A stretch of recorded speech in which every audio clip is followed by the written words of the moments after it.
han expuesto, o que sus compañeros han expuesto, ¿ya? Esta figura es una figura característica que está en el texto de Harrison, ¿no? Es bastante, digamos, didáctica para dar el marco de lo que es el lupus eritematoso, ¿no? En realidad, pues las causas no están bien determinadas, todavía es un proceso que está en investigación, básicamente hay hipótesis.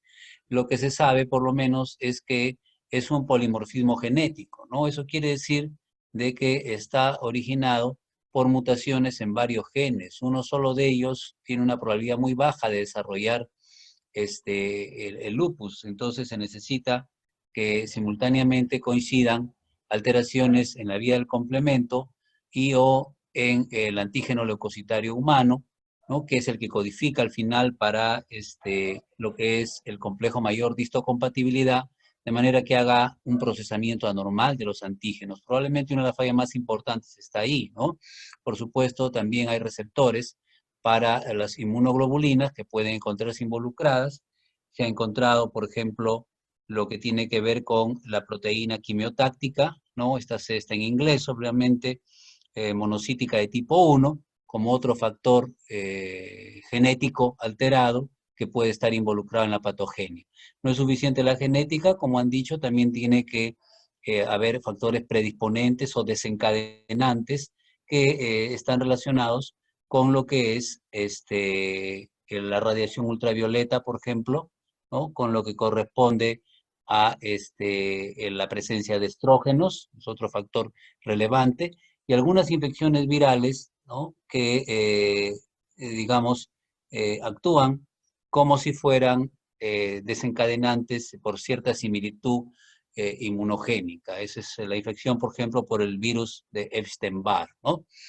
Bien, establecida esta base, entonces sí partimos de que debe haber una apoptosis de células y liberación de material nuclear, básicamente ADN, que va a actuar como autoantígeno, ¿no? En términos, como sabemos, autoantígeno implica que es el propio material, en este caso nucleico, el ADN, el que va a inducir la respuesta de activación de la inmunidad.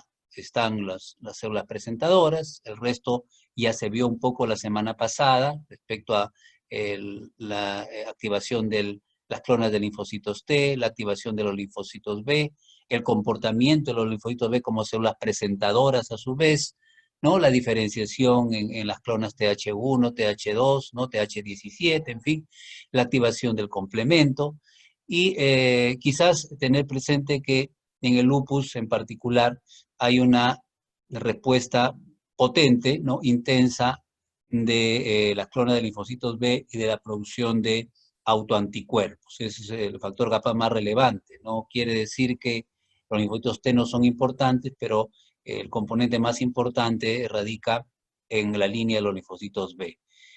Estos autoanticuerpos obviamente forman complejos, básicamente con el ADN, pero también hay proteínas como la SM, ¿no? De esa manera hay ácido ribonucleico también que actúa como autoantígeno. Se produce una inflamación que puede ubicarse en casi cualquier tejido u órgano, ¿no? Eso también es algo conocido. Y las manifestaciones clínicas son las que figuran en la lista, ¿no? Hay lesiones en piel, hay un depósito de los inmunocomplejos muy importante, muy relevante en la membrana glomerular para dar origen a la llamada glomerulonefritis, que progresivamente lesiona también el túbulo, aunque el compromiso más importante y el que se trata con medicamentos está en el glomérulo, lleva a la insuficiencia renal, ¿no? Hay un depósito en las articulaciones, que a veces son la única manifestación inicial de la enfermedad, por lo menos, ¿no? Problemas del aparato locomotor, que luego se pueden ir complicando con otros aparatos y sistemas. Uno de los más llamativos es el compromiso del sistema nervioso central, ¿no? Con la aparición de psicosis o convulsiones, o sin otra causa conocida, hay que pensar que podría ser un lupus, trastornos cardíacos y una serie de alteraciones más que están descritas ahí en la figura y que ya también nos han comentado sus compañeros, ¿no? Un poco nos han dicho ellos. Entonces, una figura más para validar nuevamente la importancia de que los agentes ambientales, ¿no?, terminan sobre factores genéticos de predisposición, de respuesta autoinmunitaria, liberando células, o dañando las células, perdón, y liberando autoantígenos, particularmente el tipo del ADN, para presentarlos a las células dendríticas o las células presentadoras en general. La importancia de que la alteración del antígeno leucocitario humano, ¿no?, alterados, ese sea un mecanismo clave, ¿no?, para que luego se active toda la cascada correspondiente y se produzca la respuesta que ya hemos mencionado. Hay un tipo de apoptosis en los polimorfos nucleares que parece particularmente relevante, hay algunas teorías sobre ello, o no vamos a detallar mayormente esta parte porque vamos un poco más para la parte del tratamiento, ¿no? Vamos un poco más para lo que es fármacos. Ahora, hay criterios, ¿no?, de la Asociación Americana de Reumatología y de la Asociación Europea, más o menos ya consensuados, que establecen puntajes para cada una de las manifestaciones. Puntajes para la clínica y puntajes para algunos exámenes de laboratorio o datos de inmunología, ¿no?, los niveles de complemento, la anticardiolipina, los anticuerpos contra el ADN, que justamente son los parámetros más característicos, junto con los anticuerpos contra esta proteína SM, ¿no?, y algunos datos clínicos muy relevantes como la nefritis lúpica avanzada o la pericarditis, por ejemplo, ¿no?, tienen también un peso alto, el compromiso agudo, ¿no?, el compromiso sinovial y o articular. Entonces, para hablar de un diagnóstico de lupus, debe haber un puntaje de por lo menos 10 puntos, ¿no? Y a partir de ahí ya se establece que el paciente tiene un lupus eritematoso sistémico. Ahora, hay manifestaciones leves, moderadas y severas. Lo importante es que respecto de cada manifestación hay fármacos que se sugieren en cada caso, que es lo que a nosotros nos interesa saber, ¿no?, o recordar. Entonces, las manifestaciones articulares, por ejemplo, ¿no?, y o sistémicas, pero no severas como la fatiga, la fiebre, entonces pueden ser manejadas sintomáticamente con los AINES, que todos conocemos, la hidroxicloroquina o la cloroquina por ahí, y el uso de glucocorticoides, que son los fármacos más importantes en el lupus, y por ello nos vamos a detener en algunas características adicionales, ¿no? Son los fármacos más importantes en lupus porque se usan en todos los estadios, ¿no? La potencia antiinflamatoria es lo que los hace muy eficaces. En el cuadro moderado, si bien no está en peligro la vida, sí hay problemas, pues, en la calidad de esa vida para el paciente, ¿no? Entonces, las artritis, las lesiones cutáneas muy importantes, los derrames, un derrame pleural, ¿no? Puede que la persona pueda caminar, pero se va a fatigar rápidamente. Entonces, necesitamos otra vez glucocorticoides. También pueden tener algún lugar los antimaláricos tipo hidroxicloroquina y ya se puede incorporar algunos inmunosupresores como los que están en la lista, ¿no? Y algunos los han mencionado ustedes, particularmente metotrexato, de manera reiterada, y otros ya los hemos comentado inclusive la semana pasada, como leflunomida, un inhibidor de la dihidrorotato deshidrogenasa, o la azatioprina, ¿no? Entonces, un fármaco que es un profármaco que va a inhibir la vía de síntesis de purinas. Bueno, y en las manifestaciones graves, ahí es una glomerulonefritis, sobre todo cuando avanza rápido, puede llevar a la falla renal, las convulsiones, ¿no?, las lesiones que afecten el pulmón. Entonces, en estos casos, aparte de los glucocorticoides a dosis altas, que pueden usarse en bolos, esto se llama pulsos de glucocorticoides, se hacen generalmente con metilprednisolona, ¿no?, dosis altas por 3 días, por ejemplo, y luego ya se pasa a dosis de mantenimiento con prednisona a dosis más pequeñitas, pero eso es una forma, o también dosis altas por pocos días de ciclofosfamida, ¿no?, o algunos otros inmunosupresores. Entonces, el tratamiento un poco va variando de acuerdo a la severidad del cuadro. Y esto corrobora un poco lo que hemos dicho anteriormente, pero ahora lista en el lado izquierdo, como ven de la diapositiva, a los fármacos y los ubica su uso. Como ven, los glucocorticoides se usan en cualquier nivel de severidad, ¿no? Tienen un uso, digamos, generalizado, o sea, no tienen una afección en particular donde sean más recomendables. Y lo que sí hay que tener presente, esto de recomendación de seguridad debe ir aquí, está un poco corrido esto, bueno, es tener cuidado con la presión, porque va a aumentar con los glucocorticoides, con lo que es la hiperglicemia, que es otro fenómeno que puede presentarse, ¿no? Entonces, cambios que son consecuencias son de los glucocorticoides. Por supuesto, no es, eh, digamos, poco importante en lo que corresponde a la osteoporosis, que también es muy importante con los glucocorticoides, ¿no? Bueno, eh, los antimaláricos preferentemente están orientados a las manifestaciones cutáneas, pueden ayudar un poco en las articulares, musculoesqueléticas, cardiovasculares y un poco en las renales, ¿no? La satioprina, el mismo perfil que tiene más o menos la ciclofosfamida, ¿no? Por problemas hematológicos, ¿no? Problemas renales. Sin embargo, a diferencia de la ciclofosfamida, no tiene importancia o tanta relevancia en los aspectos musculoesqueléticos. Entonces, más es típicamente un inmunosupresor. La ciclofosfamida es un citostático, también es un inmunosupresor, pero es uno de los fármacos más eficaces junto con los glucocorticoides y tiene un perfil amplio de respuestas, inclusive con problemas neurológicos, cosa que no hace, por ejemplo, la satioprina, ¿no? Después, metotrexato y leflunomida son muy parecidos, están dirigidos más, como ven claramente, a problemas del aparato locomotor y a formas no muy severas de lupus, a las formas más severas, glucocorticoides, ¿no es cierto? Ciclofosfamida también, aún más severas, el micofenolato, los inmunosupresores.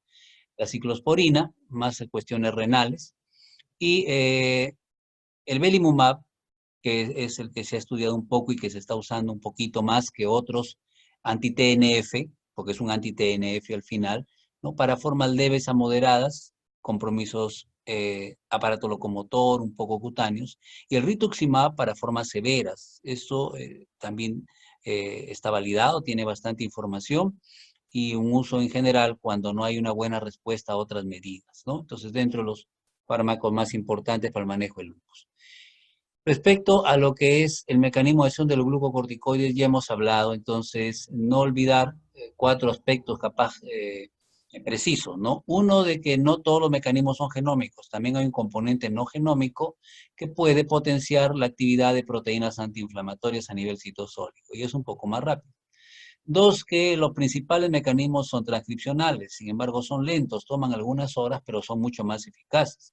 Y aquí tenemos la interacción a elementos de respuesta al glucocorticoide para ejercer los efectos transcripcionales, ¿no? Y formar, por ejemplo, la anexina 1, que es una potente proteína antiinflamatoria. Mientras que, por el otro lado, sería el punto 3, la activación de la cascada proinflamatoria por citoquinas como el TNF o la interleucina 1 requiere del factor nuclear kappa de tipo B o tipo beta, el cual va a querer transcribirse. Esto es bloqueado por el homodímero del glucocorticoide con su receptor, ¿no? Esto es bloqueado y por lo tanto no va a haber proteínas antiinflamatorias. Y cuarto, son potentes antiinflamatorios por esta razón, pero también pueden ejercer efectos inmunosupresores. Entonces, pueden reducir no solamente la actividad, sino la viabilidad, o sea, la supervivencia de los linfocitos. De hecho, no olviden que los corticoides se usan para tratar la leucemia linfoblástica aguda, que vamos a ver que más adelante algo sobre eso, y que eso se basa en cierto efecto citopático, o sea, en daño de las células y ya pues evitan su replicación, ayudan a reducir la expansión clonal. En cuanto al mecanismo de acción, todas las hormonas esteroideas requieren que haya un proceso de acetilación de las histonas, ¿no? Entonces, las histonas tienen los llamados terminaciones amino, ¿no? En estas terminaciones amino del octámero de histonas, ¿no? Que está acá, 8 histonas con estas rayitas que son dominios amino terminal, ahí se produce la acetilación. Y la acetilación conduce a una disociación, a cierta separación de el octámero de histonas que facilita el desenrollamiento del ADN. Entonces, para que la ARN polimerasa pueda actuar, se necesita que esté separado el ADN y esto requiere un proceso de acetilación. No hay que olvidar que la acetilación de estas histonas es dependiente de la activación, en el caso de los corticoides, del CBP. Cuando se une el glucocorticoide y su receptor al elemento de respuesta, activan, ¿no? Reclutan y activan a un CBP, a una proteína de unión al CREP. Y este CBP es el encargado de activar a las histonas acetiltransferasas. Y las histonas acetiltransferasas son las enzimas que desenrollan el ADN y va a favorecerse la transcripción. De modo que este proceso no es tan directo como se ve acá. Este proceso requiere un coactivador, que es el CBP, requiere que se activen histonas acetiltransferasas, como ustedes recordarán por biología, y requieren que estas histonas acetiltransferasas acetilen, pues, a las histonas y favorezcan su desenrollamiento y su transcripción. Dentro de las acciones de los glucocorticoides, para terminar esta parte del glucocorticoide, que lo estamos enfatizando un poco más porque son los fármacos más importantes en el lupus, están en la activación del inhibidor kappa de tipo beta, que mantiene bloqueado al factor nuclear kappa de tipo beta, ¿no? Lo mantiene bloqueado. Está la inhibición directa, sobre todo a nivel nuclear, ¿no? Cuando actúa el glucocorticoide con su receptor a nivel nuclear, inhibe la actividad del factor nuclear kappa de tipo beta. Entonces, por cualquiera de las dos vías, activando al que lo mantiene bloqueado o bloqueando directamente al NF-κB, ya no va a haber citoquina, no va a haber quimoquina, no va a haber moléculas de adhesión, no va a haber activación de la ciclooxigenasa 2. Entonces, es una forma de controlar la inflamación. Otro aspecto es el bloqueo de protooncogenes con actividad inflamatoria, como el YUN y el FOS, que son encargados de codificar para la síntesis de citoquinas, ¿no? Otra vez moléculas quimiotácticas, colagenasa, etc. Otro aspecto es la activación, lo verde es activación, lo rojo es inhibición, activar a una fosfatasa de la MAP quinasa, la cual al ser inhibida ya no va a activar a la fosfolipasa 2. Por otro lado, la síntesis de anexina también va a inhibir a la fosfolipasa 2 y de esa manera no vamos a tener leucotrienos, prostaglandinas, ni ninguno de los mediadores eicosanoides que participan en la inflamación.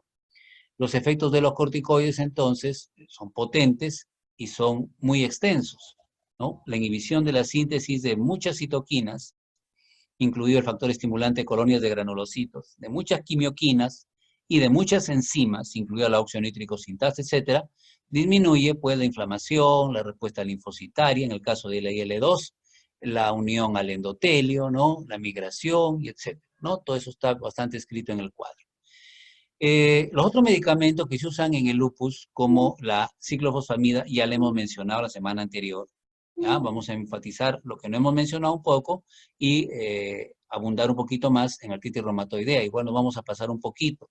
Por eso es que no podemos tomar, haciendo un pequeño paréntesis, no podemos evaluar a muchos, más de 12 o 13, uno. Y dos, ustedes deben tratar de ser puntuales, chicos, no extenderse demasiado, para que nos quede un tiempo adecuado para complementar, ¿ya? Ser claros y precisos.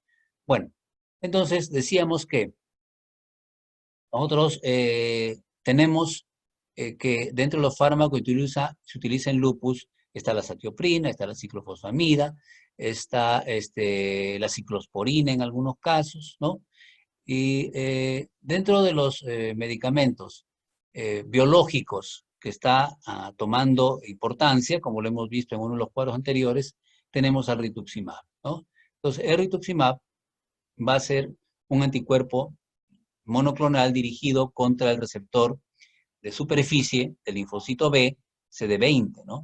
Es anti-CD20. Entonces, al interactuar con este receptor, va a suceder que las células B, ¿no? Que tienen bloqueado el otro CD20, entonces ya no pueden proliferar. De hecho, pueden sufrir fenómenos de apoptosis. Y además no están en condiciones, pues, de activar a células de helper, ¿no? No pueden activar a células plasmáticas, ¿no?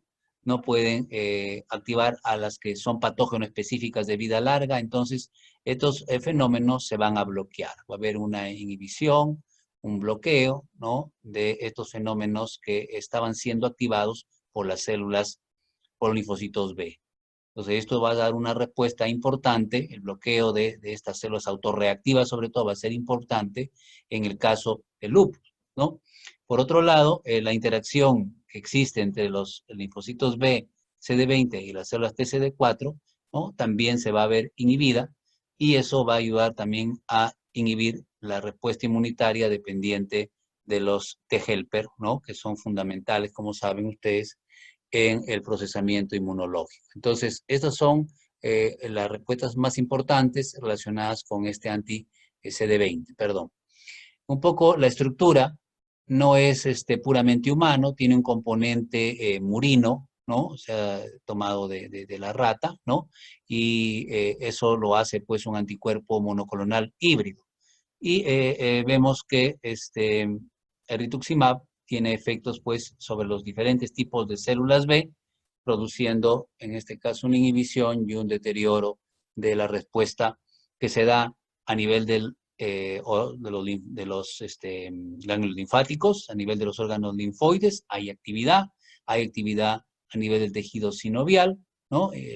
Sobre todo la liberación de citoquinas, ¿no? Entonces está inhibida, está bloqueada, ¿no? Cuando el CD20 está libre, entonces la liberación de citoquinas se presenta, pero esta se bloquea, claramente lo muestra la figura, cuando está el rituximab de por medio, ¿no? E inclusive a nivel sistémico, vascular, ¿no? En los vasos sanguíneos, en la sangre, también hay una alta afinidad por los linfocitos B.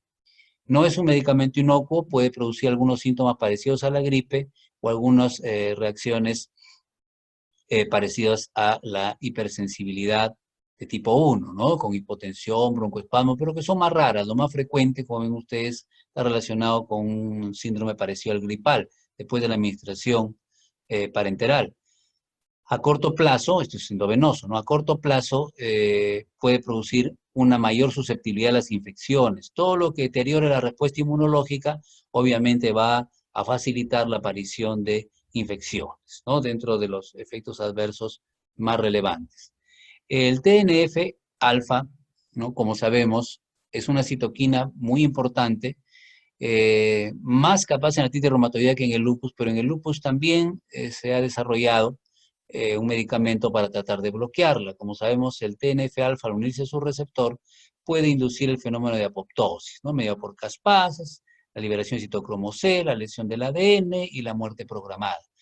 Pero la otra opción que tiene, ¿no?, es activar una cascada de quinasas que terminan activando al NF-κB, que ya lo hemos visto antes a propósito de los corticoides, bloqueando al inhibidor y dejando libre, por lo tanto, al factor nuclear kappa de tipo B, el cual tiene funciones transcripcionales múltiples, ¿no? Desde la producción de más citoquinas, pasando por la formación de enzimas con características inflamatorias, llegando hasta quimoquinas y moléculas de adhesión. Todo eso se va a producir debido al TNF-alfa, de modo que el bloqueo del TNF-alfa genera una potente acción antiinflamatoria, ¿no?, con cierto componente también inmunosupresor. Dentro de los fármacos que actúan como anti-TNF tenemos el infliximab, que también es híbrido, tiene una porción murina y una porción humana. El etanercept, que lo vamos a recordar brevemente en unos minutos, en lo que corresponde a lo que es artritis reumatoide, el adalimumab, ¿no?, el certolizumab, que está pegilado, ¿no?, tiene polietilenglicol, esto le da una biodisponibilidad y una duración un poco mayor, y el golimumab. El golimumab es el que se está utilizando en lo que es el lupus, ¿no?, con la finalidad de neutralizar al TNF y no produzca todas esas respuestas que acabamos de mencionar. En cuanto a artritis reumatoide, entonces, nos han dicho que hay varios factores que entran en juego, ¿no? Debe haber una susceptibilidad genética, o sea, debe haber algunos genes, ¿no?, que predisponen, ¿no? Los de tipo DR en particular se consideran que son importantes, ¿no?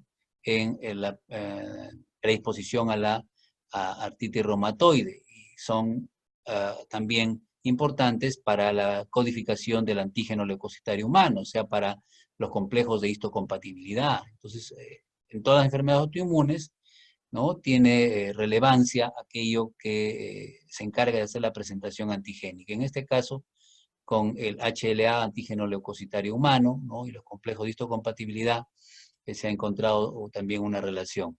Por otra parte, hay factores o modificaciones epigenéticas, ¿no? Que se pueden producir a partir de factores ambientales, ¿no? Entonces, después de que había una transcripción, puede haber una modificación del transcrito debido a influencias que vienen del tabaco, de la flora polimicrobiana que tenemos en el tubo digestivo, o de las infecciones bucales, ¿no? Como la periodontitis, de las bacterias que participan en esas infecciones. En todo caso, esta alteración de los factores posteriores a la transcripción, ¿no? De la regulación que sea posterior a la transcripción en el mismo ARN, sumado a una susceptibilidad genética que puede también ser influenciada por factores ambientales, hace que se produzca una respuesta que se llama la autocitrulinación, ¿no? Se produce la citrulinación de las proteínas. Y esa citrulinación de proteínas, ¿no? Esa incorporación de citrulina a las proteínas, es lo que va a generar autoanticuerpos, ¿no? Va a haber un procesamiento, por supuesto, en el tejido linfoide y va a empezar a perderse la tolerancia, ¿no? Lo propio, en este caso, que van a ser proteínas propias de nuestro organismo, al ser citrulinadas, van a comportarse como autoantígenos en diferentes tejidos. El sitio predominante es la articulación, pero puede darse en cualquier otro tejido, también es una enfermedad sistémica, ¿no? Entonces, suceden estos cambios principalmente de pasaje a la artritis, ¿no?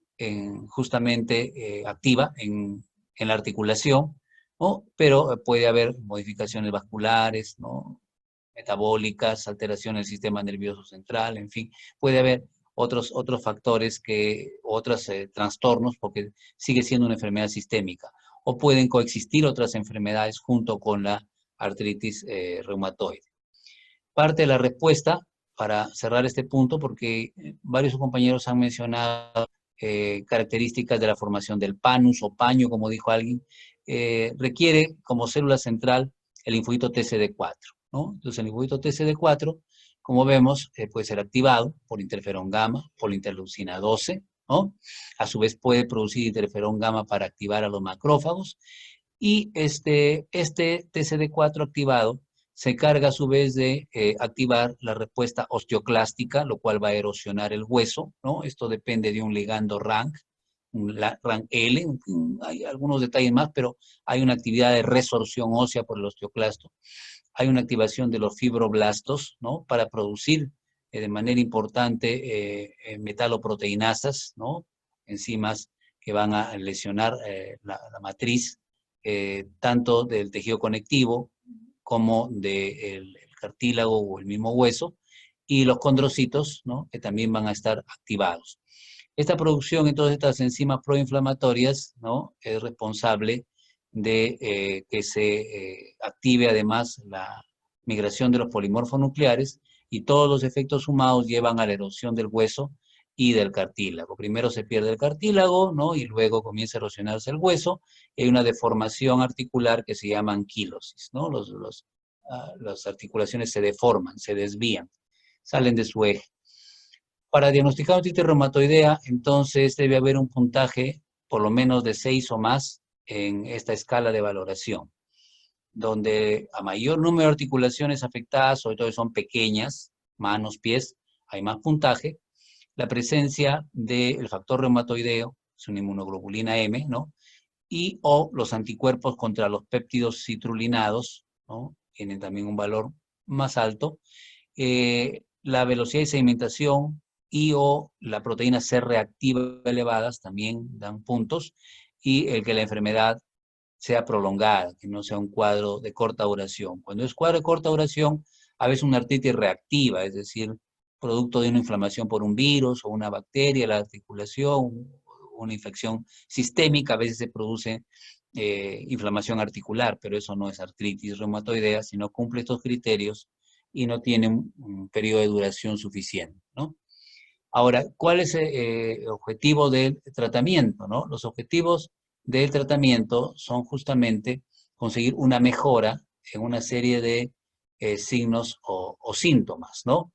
Entonces, por ejemplo, una mejoría en la inflamación, perdón, el dolor, la inflamación, en la evaluación que hace el paciente del grado de dolor que tiene, la inflamación que hace la evaluación, perdón, que hace el paciente del grado de actividad de la enfermedad, la evaluación que hace el médico del grado de actividad de la enfermedad y la evaluación que hace el mismo paciente de su actividad física, de su capacidad para desempeñarse, ¿no? Para poder desenvolverse, más los marcadores de la inflamación. Entonces, ¿cuándo se va a considerar que el tratamiento resulte eficaz? Cuando hay una mejoría por lo menos 20%, ¿no?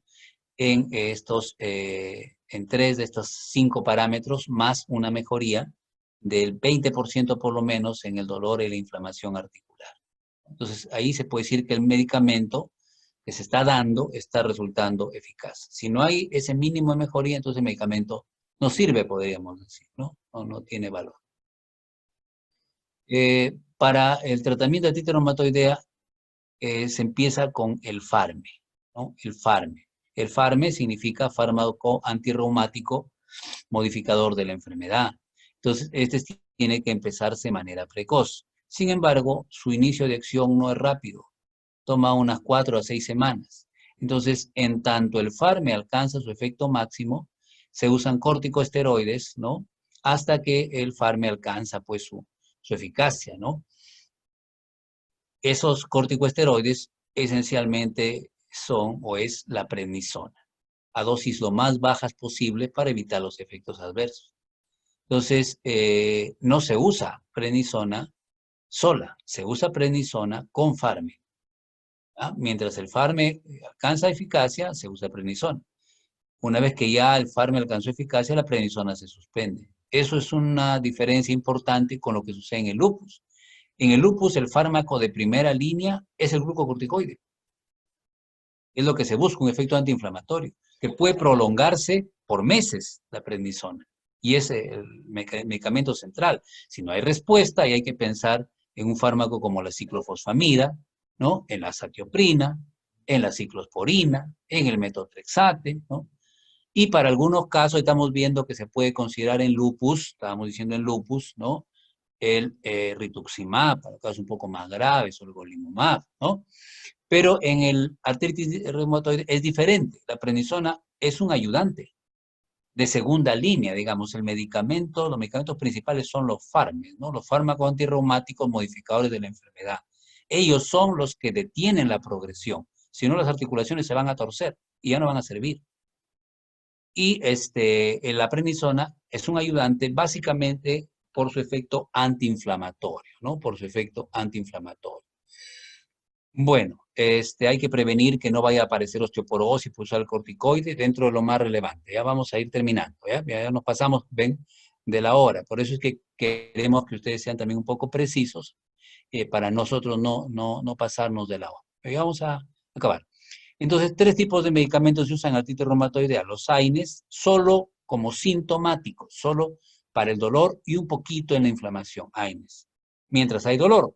Si no hay dolor, se suspende el AINES o no se da. Entonces, no es un medicamento que modifique nada, ¿no? En el sentido de que la enfermedad va a avanzar. Lo que hace el AINES es aliviar momentáneamente, ¿no? Controlar el dolor que pueda presentar la persona. El glucocorticoide sí se usa junto con el FARME, ¿no? Por su efecto antiinflamatorio, esencialmente esa es la razón, ¿no? Inhibe la transcripción de TNF inclusive. ¿Podría ayudar un poquito en la progresión de la enfermedad? Podría ser, cuando la artritis es reciente, cuando no ha evolucionado mucho, cuando no está muy avanzada. Podría, pero no es su efecto principal. Y los fármacos son los fármacos antirreumáticos modificadores de la enfermedad. Hay los clásicos, acá están los 4 clásicos que se pueden usar solos. Se empieza generalmente por el metotrexato, y si no responde este, se combina con alguno de los otros que están acá. Sobre todo, sulfasalacina es una de las combinaciones más usadas. Con eso mejora la eficacia. Si a esa combinación no hay respuesta, entonces ya hay que pensar en los biológicos. Algunos son anti-TNF, como los 3 que están acá. Otros son anti-IL-1, como ese que está acá. Otros bloquean el receptor de interleucina 6, como tocilizumab, que es un modulador muy importante, ¿no? Y otros pueden bloquear la coestimulación, eso hace abatacept.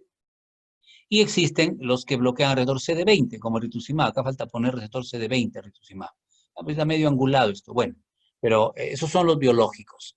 Son más eficaces que los anteriores en general y se usan cuando los anteriores no han conseguido respuesta.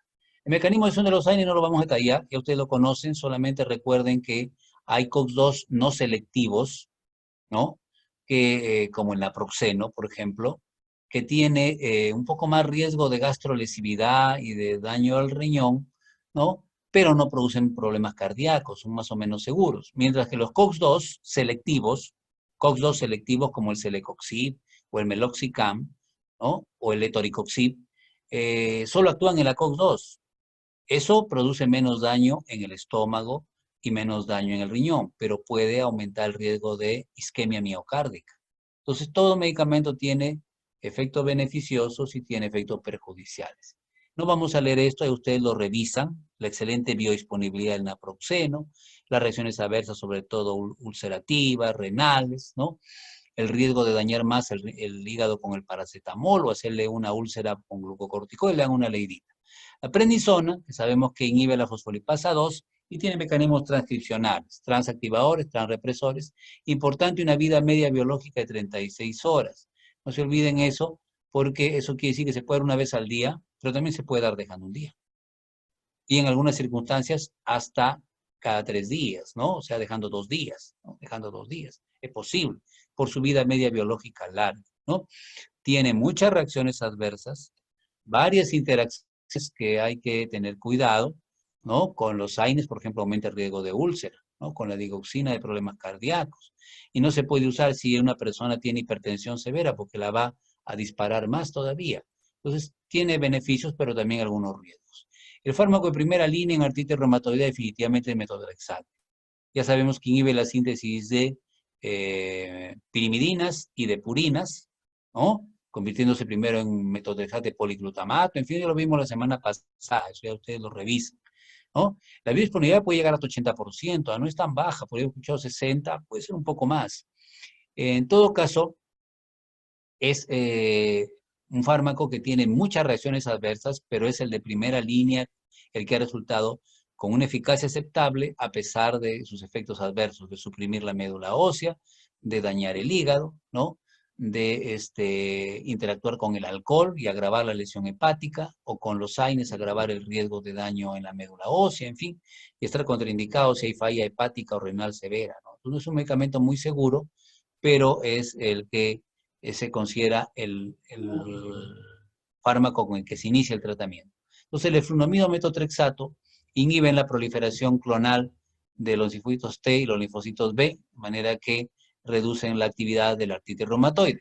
Mientras que los biológicos, tipo anti-TNF, como los que están acá, otros no son anti-TNF, como el rituximab, reducen la respuesta inmunológica, ¿no? Y bloquean el TNF o neutralizan la actividad del linfocito B, y de esa manera pues ayudan a reducir también a la larga la inflamación, que es muy importante acá. Ahí están 2 anti-TNF, ¿no? Acá está la secuencia más o menos de lo que sucede. Dice desconocido, pero tiene mucho que ver con las proteínas citrulinadas o los péptidos citrulinados como factor desencadenante, digamos, del problema, y la formación de TNF, ¿no? Lo cual va a producir toda la formación del panus, ahí dice panus o paño, es un tejido de granulación que está infiltrado, tiene sinoviocitos, ¿no? Y está infiltrado por muchas células inflamatorias, ¿no? Neutrófilos, macrófagos, linfocitos, ¿no? Entonces, toda esta respuesta se va a controlar con el etanercept o con el infliximab. En eSalud, acá en Trujillo estamos hablando, eSalud entrega etanercept a los pacientes que lo necesitan. Es un medicamento caro. Como son medicamentos biológicos, son anticuerpos modificados, ¿no? Con el acoplamiento de una proteína que actúa como receptor, o son anticuerpos monoclonales, ¿no? Igual son proteínas, no se pueden usar por vía oral, se inyectan, ¿no? Subcutáneo, ¿no? Intramuscular, ¿no? A veces endovenoso, entonces tienen que administrarse en inyectable, no hay pastillas de esto, de los anti-TNF. Aquí están algunos de ellos, ¿no? Ahí está el etanercept, que es lo que tenemos, el golimumab, que dijimos que se está usando un poco más en el momento actual, desde hace algunos años y al momento actual, el lupus, un poco más para el lupus, el tocilizumab, que es un medicamento muy interesante, ya que se está usando inclusive en el COVID, ¿no? El segundo mejor avance en el bloqueador de la citoquina, la artritis reumatoidea, ¿no? Entonces tiene profundos efectos en la fase aguda, en la respuesta aguda, en la sinovitis. Entonces, es un fármaco que tiene perspectivas interesantes, ¿no? El famoso tocilizumab, ¿no? Pero lo que utilizamos más en este momento aquí en el país es etanercept, ¿no? Se usa un poco más el etanercept dentro de los anti-TNF. Y de los no anti-TNF se utiliza un poco más el rituximab, ¿no? Hay un agente que depleta, ¿no? Que disminuye las células, ¿no? En este caso los linfocitos B, ¿no? Entonces, en artritis reumatoidea muy interesante. Este esquema de manejo que nos dice que una vez que está establecido que hay una artritis reumatoidea, puede tener una actividad baja, sin muchas articulaciones comprometidas, o una actividad moderada o alta. Igual se empieza la monoterapia con un fármaco. Si a pesar de eso la actividad, generalmente esto es metotrexate, generalmente metotrexate. Si a pesar de eso todavía hay actividad en la enfermedad, entonces se combinan fármacos tradicionales. Por ejemplo, metotrexate con sulfasalacina. Ahora, si no hay respuesta o si la actividad de la enfermedad es muy alta, casi no mejoró nada con el metotrexate, ¿qué dice acá? Que se puede combinar un inhibidor de TNF, etanercept, por ejemplo, con metotrexate. Otra opción sería combinar un biológico que no es anti-TNF, por ejemplo, rituximab, no es anti-TNF, con el metotrexate. O usar tofacitinib, que es un bloqueador de Janus quinasas que vamos a ver ahorita, con metotrexate. Entonces, hay estas opciones. Por supuesto, dice más menos, ¿ah? Quiere decir que puedes usar etanercept solo, o rituximab solo, o tofacitinib solo. No tiene que ser necesariamente con metotrexate. Puede ser solo o combinado. Esto es un manejo que hace generalmente el reumatólogo. Entonces, no necesitamos nosotros aprendernos necesariamente que lo tenemos que hacer así. Es solamente para que ustedes tengan una idea de cómo es que esto se maneja, ¿no? Cómo es que esto se trata. Y el tofacitinib, que sí deberemos conocerlo porque es el medicamento, digamos, que se usa ya cuando los otros no mejoran, ¿no? Es una alternativa de manejo. Es un inhibidor, como ven ustedes, de las Janus quinasas, ¿no? Que son sinasas que van a fosforilar a los STAT, ¿no? Que tienen que ver con la señalización, ¿no? La transducción, la activación eh, de la transcripción, ¿no? Entonces, estos STAT, estas proteínas fosforiladas, entonces ingresan y como señalizadores activados van a regular el proceso de transcripción del ADN. Obviamente se van a transcribir, se van a formar proteínas proinflamatorias, desde citoquinas, como hemos dicho, hasta adesinas o quimoquinas, etcétera, ¿no? O ciclooxigenasa, no sé, todas las proteínas proinflamatorias. Entonces, el tofacitinib, al bloquear a las Janus quinasas, activadas por interleucina 2 o por interferón gamma, entonces bloquean este proceso. Finalmente, no hay que olvidar que todo fármaco tiene efectos adversos. Entonces, por ejemplo, metotrexate y la misma leflunomida son hepatotóxicos, fibrosis hepática. Además, producen mielosupresión, deprimen la médula ósea, anemia, ¿no? Disminución del recuento de células blancas. En general, úlceras en la boca, ¿no? Por acá, pérdida de peso. Entonces, hay siempre efectos adversos. Si se va a usar metotrexato, hay que hacer algunas mediciones entonces, ¿no? Por ejemplo, un hemograma, la función hepática con las transaminasas, una albúmina, ¿no? Y una radiografía de tórax. Entonces, para evitar que el paciente tenga alguna enfermedad de base que se agrave por el uso del metotrexato. Se puede combinar con sulfasalacina, hemos dicho, eso se potencia su eficacia, pero también pueden aparecer también un poco más de efectos adversos. Podríamos combinarlo con hidroxicloroquina. El problema es que la hidroxicloroquina es un poco menos eficaz que cualquiera de estos tres. Sin embargo, tiene mejor tolerancia porque tiene efectos adversos más leves, ¿no? Es raro que haya un problema cardíaco o del sistema nervioso. Lo más frecuente es que haya un poco problemas con la mácula, ¿no? De la retina, un poco de problemas oculares, pero se va controlando con evaluaciones oftalmológicas periódicas, ¿no? Y no lo he puesto acá ya, pero los anti-TNF están contraindicados si el paciente tiene una infección o si tiene tuberculosis latente. Entonces uno de sus compañeros que expuso dijo que había encontrado que justamente los anti-TNF no están limitados en la tuberculosis latente, o hay que tener cuidado con la tuberculosis. ¿Qué sucede? Que al bloquear el TNF, ¿no? La actividad de los macrófagos que se han comido al Mycobacterium tuberculoso se inhibe y el Mycobacterium tuberculoso comienza a replicarse. Entonces, si tú tienes el Mycobacterium en el pulmón y está ahí inhibido, bloqueado, ¿no? Eso se llama TB latente. Muchas personas en el Perú tienen TB latente, porque es endémica la tuberculosis en el país. El anti-TNF lo activa, ¿no? Y la tuberculosis latente se convierte en tuberculosis activa, en una tuberculosis pulmonar, y la persona va a hacer un cuadro de tuberculosis, ¿no? Como que se reactivó o se activó el problema que tenía, ¿ya? Bien, entonces, eso es lo que queríamos decirles, jóvenes.